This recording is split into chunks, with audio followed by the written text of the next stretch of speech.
신약성경 158페이지가 됩니다. 우리 꿈으로 끝나는 것이 아니라 실제가 됐던 그런 순간이었고요. 그 역전골은 16강을 확정짓게 하는 빛이었죠. 제가 축구를 보고 이제 토요일 날 어제 말씀을 준비하면서 예수님께서 하신 말씀이 딱 생각이 나는 거예요. 예수님은 자신을 소개할 때 나는 누구냐를 소개했는데 나는 누구냐? 세상의 빛이다. 이렇게 자신을 소개했습니다. 그렇습니다. 희망도 없고 또 정말 어둠 가운데 있어서 캄캄해 보이는 그런 인생 가운데 찾아오셔서 한 줄기 빛이 되어져 주셨던 그 주님이 바로 우리 주님이신데요. 여러분, 살아가면서 우리가 참 중요한 것도 많이 있고 또 고상한 것도 많이 있는데 가장 중요하고 가장 고상한 삶이 있다면 그것이 뭘까? 그것은 바로 예수 그리스도를 알아가는 삶이죠. 왜냐하면 예수님을 아는 것이 중요하고 고상한 이유가 뭐냐? 바로 예수님을 알고 그분을 믿을 때 우리에게는 뜻밖의 선물인 영생을 얻기 때문인 줄 믿습니다. 오늘 읽은 이 12절 말씀을 한번 보면 이렇게 기록되어 있는데요. 예수께서 또 말씀하여 이르시되 나는 세상의 빛이니 나를 따르는 자는 어둠에 다니지 아니하고 생명의 빛을 얻으리라. 이렇게 말씀하셨죠. 여기서 예수님은 스스로 빛이라고 하셨는데 어떤 빛일까요? 어떤 빛? 예수님은 영혼의 빛이고 예수님은 삶의 빛이고 예수님은 세상의 빛이고 예수님은 생명의 빛이다. 이렇게 볼 수 있습니다. 오늘 일부 예배에 정말 귀한 분이 등록을 하셨어요.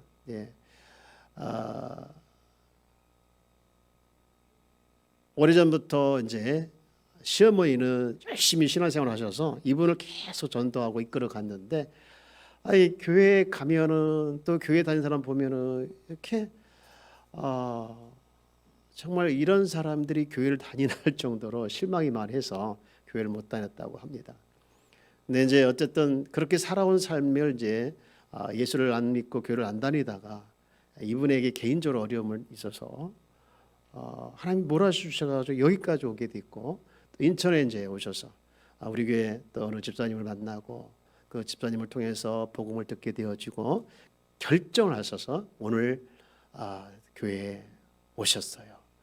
제가 그분을 만나서 잠깐 얘기를 듣는데 그분이 진짜 예수를 만나고 그분이 진짜 빛 대신 주님과 함께 새로운 삶을 살기를 다짐하는 그 모습을 보면서 정말 예수님은 그의 인생의 빛이시구나라는 생각을 하게 되었습니다. 여러분, 예수님은 우리 인생의 빛이고 생명의 빛이고 우리 영혼의 빛이고 우리 삶의 빛인 줄 믿습니까? 아멘. 제가 그림 하나를 소개해 드릴게요. 이 헌터라는 작가가 그린 그림인데 아마 많이 보신 분들도 있을 거예요. 이걸 좀 이제 의인화해가 해서 좀 이렇게 다르게 그린 그림도 있는데 원래 이게 작가 원본이죠. 이제 헌터라는 분이 그린 그림인데 이 그림의 특징을 보면 이제 예수님이 계시고 또 그 앞에 문이 있는데요. 그리고 예수님은 이제 등불을 들고 계시죠. 근데 그 문을 보면 녹슬었어요. 한 번도 열리지 않아서 녹슬었고, 그리고 이제 그 앞에 풀이 있는데 이게 이제 담쟁이 풀이죠. 그래서 넝쿨이 자라서 한 번도 이렇게 깎아내졌던 게 없던 그런 이제 환경인데요. 여러분, 이 그림이 보여주는 메시지가 뭘까요? 빛으로 오신 예수님을 거부하고 어둠 속에 살아가는 사람들의 마음 상태를 지금 보여주고 있는 거예요. 아무도 문을 열어주지 않는. 그런데 빛으로 오신 예수님은 계속해서 사람들의 마음의 문을 두드리면서 열어라. 내가 들어가겠다. 열어라, 들어가겠다. 나를 네가 받아들이면, 영접하면 새 생명을 얻게 되어지고 새로운 삶을 살게 될 것이다라는 것을 보여주고 싶은 그림이 바로 이 그림이고 이 메시지죠. 여러분, 오늘 읽은 이 12절 말씀은 사실 11절 말씀과 관련이 있어요. 이게 내용은 다르지만 11절 말씀과 관련이 있는데 요한은 이 책을 쓴 요한은 예수님이 나는 세상의 빛이라 말씀하실 때 그냥 말씀하셨다 하기 전에 그 앞에다가 또라는 말을 붙였어요. 다시 어려운 말씀을 볼까요? 예수께서 또 말씀하여 이르시되 라고 하는 것은 뭔가 한번 이 관련된 교훈을 전에 하셨다라는 것이죠. 그리고 그것을 더 강조하기 위해서 지금 한 번 더 말씀하신다라는 얘기인데요. 그래서 이 11절은 11절 관련이 있는데 그러면 11절 내용은 뭐냐? 11절 내용은 이겁니다. 한번 보면 우리 한번 같이 읽어볼까요? 시작. 대답하되 주여 없나이다. 예수께서 이르시되 나도 너를 정죄하지 않아요. 가서 다시는 죄를 범하지 말라 하시니라. 아멘. 이게 무슨 내용이냐면요. 가늠하다 현장에 잡혀온 여인이 예수님을 이제 시험하기 위해 사람들 데리고 왔잖아요. 그런데 그 예수님은 죄 없는 자가 먼저 돌로 치라 하시면서 다 보낸 뒤에 그 여인을 혼자 만나서 용서해 주시고 마지막으로 다시는 죄를 짓지 말라. 다시는 이런 죄를 짓지 말라라고 하면서 이제 하신 말씀이 오늘 11절 말씀이죠. 그런데요, 여기서 우리가 이 말씀을 읽으면서 이런 질문이 하나 생각나더라고요. 성경에는 이 여인에 대한 이야기는 더 이상 등장하지 않아요. 어떻게 살았는지 무엇을 했는지 등장하지 않지만 궁금한 게 있는데 과연 이렇게 용서받은 이 여인의 삶은 어땠을까? 진짜 용서받은 그 은혜를 생각하면서 전혀 과거와 다른 모습을 살아가고 있을까? 아니면 얼마 동안 살다가 다시 옛날로 돌아갔을까? 이렇게 이제 궁금증이 생긴데요. 여러분, 이 질문이 굉장히 중요한 질문이 되더라고요. 왜냐하면 여러분, 예수님은요 말씀하시고 사건을 읽을 때 의미 없이 말씀하시거나 사건이 이렇게 등장하는 건 아니거든요. 이 여인의 등장 이후에 이 말씀을 하시면서 오늘 우리에게 중요한 도전을 하나 주는데 우리도 죄사함 받고 또 구원받은 하나님 자녀인데 죄사함 받고 구원받은 자녀로서 구원받은 자로서 우리는 구원받은 것으로 끝난 것이 아니라 구원받은 이후의 삶이 우리가 어떻게 살아가고 있는가, 어떻게 살아가야 하는가에 대해서 여기서 말씀하고 있거든요. 사람들은 용서받았다고 해서 은혜 받았다고 해서 다 전혀 옛날과 다른 삶을 살아가지는 않더라고요. 분명히 예수 만나기 전과 예수 만난 후에 분기점이 있음에도 불구하고 죄사함과 속량의 은혜를 받았음에도 불구하고 기뻐하지도 않고 감사하지도 않는 그런 여전히 죄 가운데서 죄를 즐기며 살아가는 사람도 있어요. 어느 사람이 어떤 분이 그러시더라고요. 예수님께서 십자가에 처형당하셨을 때 혼자 처형당하신 게 아니라 양쪽에 있었죠. 둘 중에 하나가 낙원에서 나 좀 기억해달라는 말을 듣고 그가 죄사함 받고 이제 낙원에 갔고 천국에 간 거다 이렇게 생각을 했는데 저 사람이 부럽다는 거예요. 왜 부러운가 했더니 저 사람처럼 실컷 죄를 짓다가 지 맘대로 살다가 마지막 죽기 5분 전에 회개하고 예수 믿으면 님도 보고 뭐 그런 거 아니냐 이게. 그래서 좋다는 거예요. 그 사람을 로망으로 삼는 사람도 있더라고요. 그런데요 여러분 하나만 알고 둘은 모르는 거예요. 여러분 예수를 믿고 난 이후의 은혜가 얼마나 많은지 모르죠? 알죠? 제가 잘못했네요. 예. 많은 은혜가 있어요. 너무 많은 은혜를 그걸 모르고 다 놓치고 죽으면 얼마나 많은 손해를 보겠어요. 오늘 예수님은요 12절에서 나는 세상의 빛이다 라고 말씀하신 이 말씀의 의미는 내가 누구냐 나는 세상의 빛이다 이 말씀만으로 끝내는 것이 아니라 세상의 빛으로 비치신 그 예수님을 영접했으면 그 영접한 이후의 삶을 어떻게 살아갈 것인가에 대해서도 이 말씀에서 가르쳐주고 있어요. 그래서 오늘 그런 관점을 오늘 말씀을 보기를 원하는데 예수님은 왜 자신이 세상의 빛이다라고 말씀했을까? 이유가 있더라고요. 세 가지 있는데 첫 번째 이유는요. 하나는 세상이 어둡기 때문에 그런 거예요. 예수님이 세상의 빛이다라는 말씀을 뒤집어 생각하게 되어지면 세상은 어둡다라는 말이기도 한데요. 여러분 정말 세상은 어두워요. 어떻게 이렇게 보면 뉴스를 접하거나 신문을 보면 어떻게 사람이 저럴 수 있는가, 저런 죄를 지을 수 있을까 하면서 끔찍한 그런 사건들이 많이 있지 않습니까? 온갖 죄악이 넘쳐나고 있는 것이 지금의 세상이죠. 굳이 설명하지 않아도. 근데 성경도 마찬가지로 창세기 3장에 보면 인간의 타락을 이야기하고 쭉 넘어가서 6장에 보면 그 인간의 타락을 보면 사람이 한탄하시면서 내가 인간을 만든 것에 대해서 후회하신다는 말씀이 나와요. 매일 듣는 뉴스가 좋은 뉴스들보다는 나쁜 뉴스들, 정치, 경제, 사회 모든 면에 다 그런 것 같아요. 한국뿐만 아니라 미국도 그렇고 세계 어느 곳에도 다 있는데요. 요즘에 최근에 기쁜 소식이 하나 있죠. 무슨 소식입니까? 우리나라가 이길 수 없을 줄 알았는데 축구를 이기고 16강에 올라간 거. 기쁜 소식이죠. 나만 기쁜 소식인가? 예. 바울은 이렇게 세상에 어두운 것을 원인이 어디 있나 이렇게 진단을 하고 있더라고요. 그 뿌리가 어디 있는가 이렇게 진단했더라고요. 로마서 1장 28절 말씀 볼게요. 바울의 진단을 한번 볼까요? 다 함께 읽어봅시다. 시작. 또한 그들이 마음에 하나님 두기를 싫어하며 하나님께서 그들을 그 상실한 마음대로 내버려 두사 합당하지 못한 일을 하게 하셨으니. 왜 이 세상이 어두울까에 대한 진단, 그리고 그 어두운 세상의 뿌리는 1장 28절에 있는 말씀과 같이 그들이 하나님을 마음에 두기 싫어한 것 때문이라는 것이죠.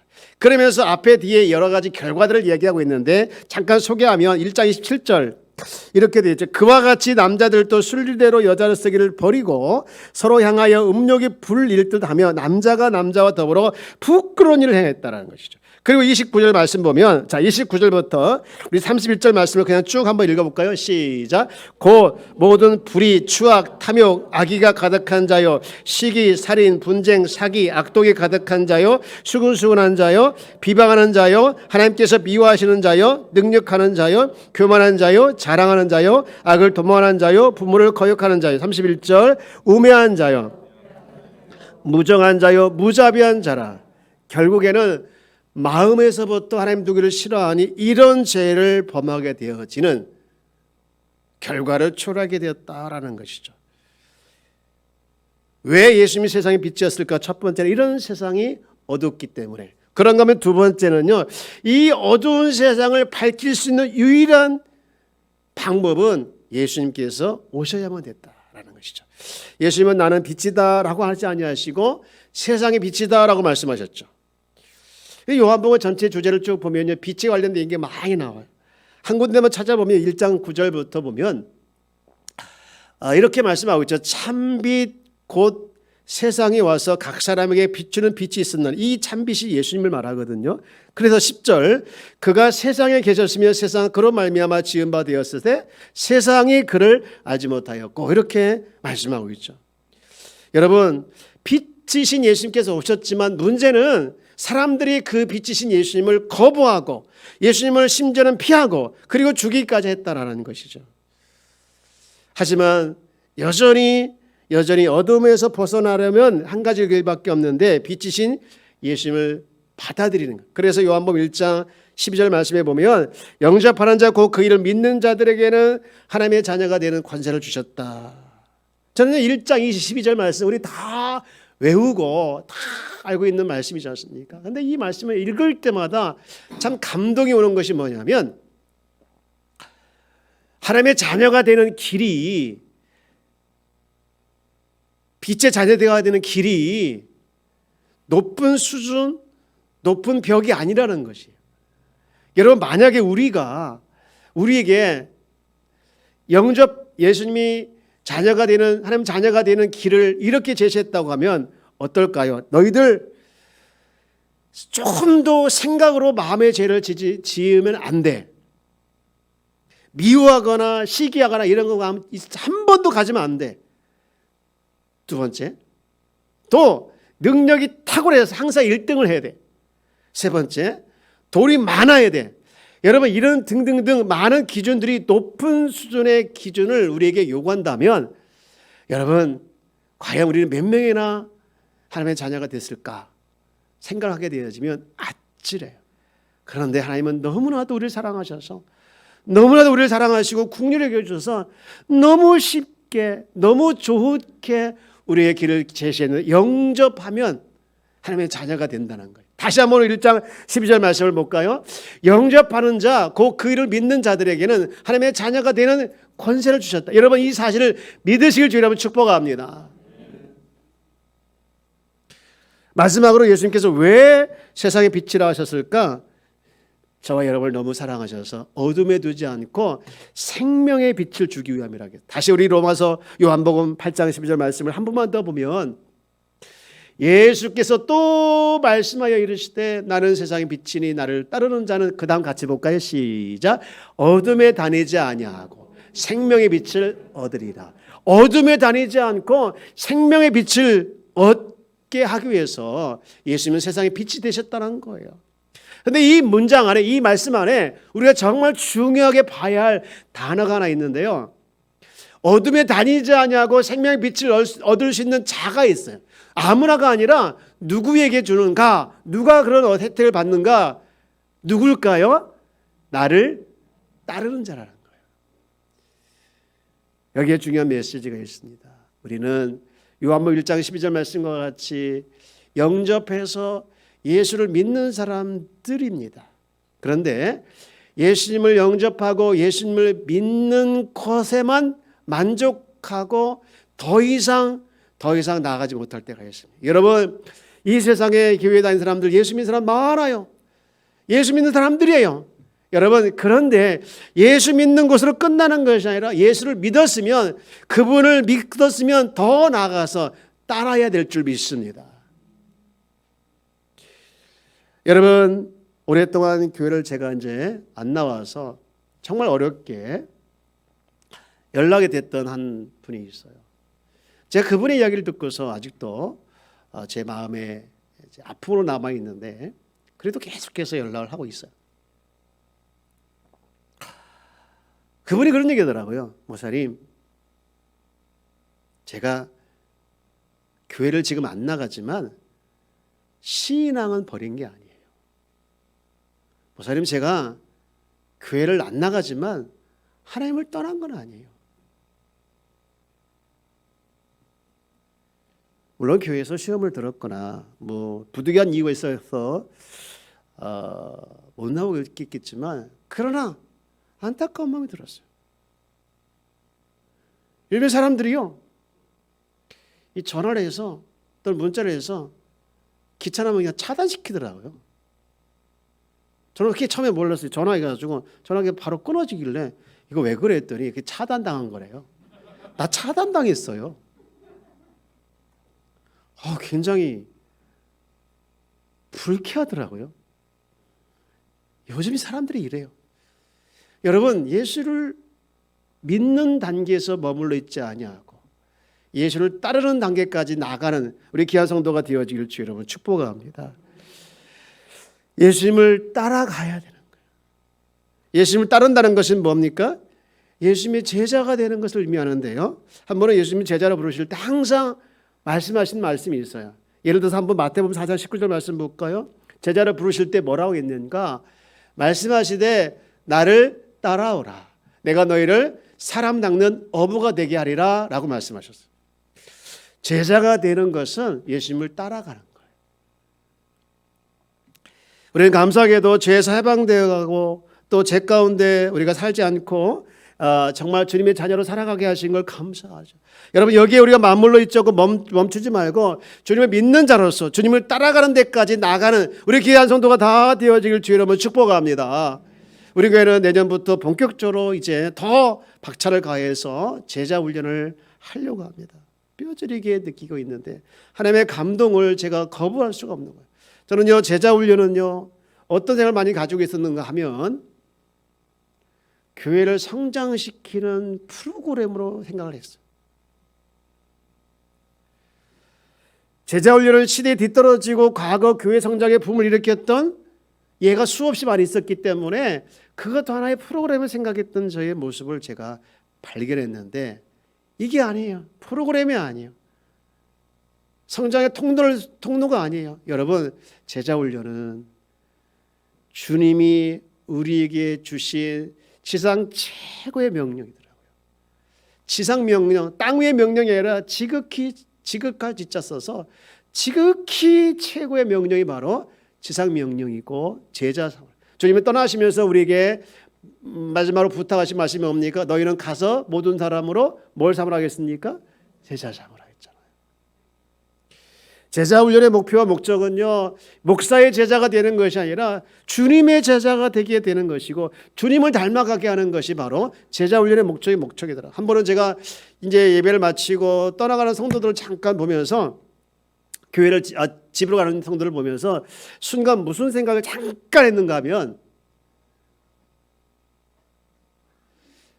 이렇게 한 성도들이 집으로 가는데 이제 내일부터 또 한 주간의 삶을 시작하는데 그 잠깐 사이에 무슨 생각이 제 머리에 싹 지나갔는가 하면 이리 가운데 들어가는 양 같은 생각이 들었어요. 이리가 막 양을 잡아먹으려고 이렇게 준비하고 있는 그곳에 성도들이 들어가는 마음이 잠깐 스치더라고요. 여러분, 아무리 이리가 강할지라도 아무리 이리가 강력할지라도 여러분 그것에 전혀 주눅들지 않고 겁먹지 않고 아까 찬양했던 거 두려워하지 않고 당당할 수 있는 그리고 빛 가운데 살아가는 길을 주님을 믿는 단계에서 주님을 따라가는 제자가 되는 길인 줄 믿습니다. 오늘 읽은 요한복음 8장 12절 말씀은 11절과 관련돼서 생각해 보게 되어지면 이 가늠한 여인에게 너는 다시는 죄를 짓지 말라고 하셨는데 이 말은 너희는 도대체 이제는 죄의 노예가 아니라 이제는 거룩하고 깨끗한 삶을 살도록 기회를 준 그 주님을 믿고 그 주님을 계속해서 따라가야 함을 선포하고 선언하는 거예요. 오늘 우리 마찬가지죠.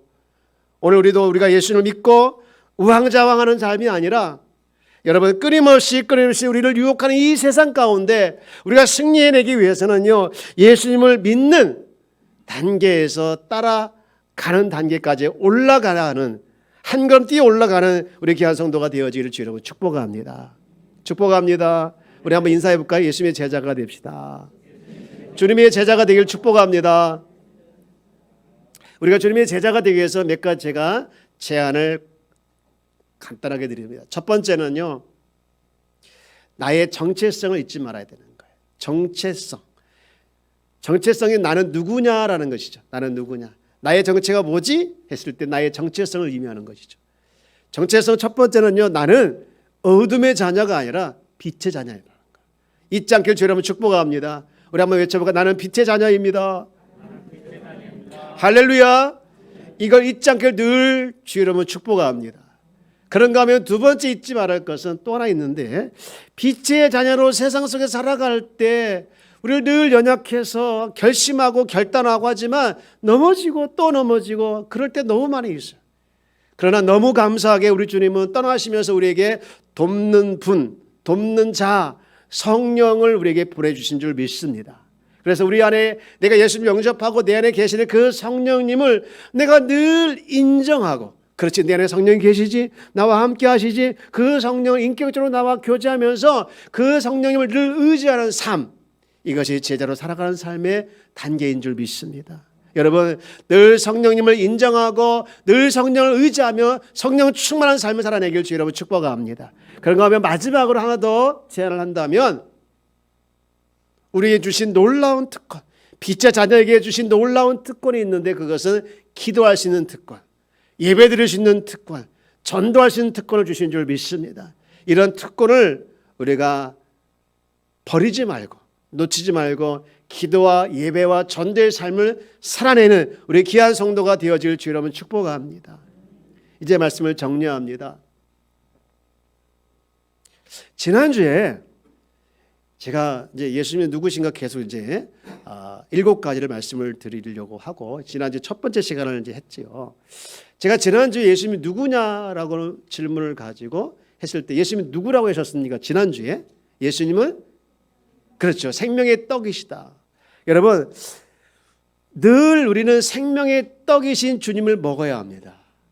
주님의 생명의 떡을 먹는다는 것은 하나님이 보내신 예수님을 믿는 거예요. 그래 삽니다.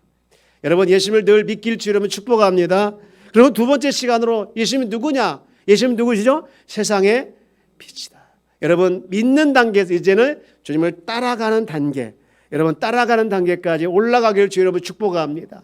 저는 7가지를 쭉 말씀드리면서 우리 예수를 왜 믿어야 되는지, 예수님 누구신가를 정확히 알아가는 그런 이 퍼즐을 맞추는 그런 시간을 좀 가져보려고 하는 건데요.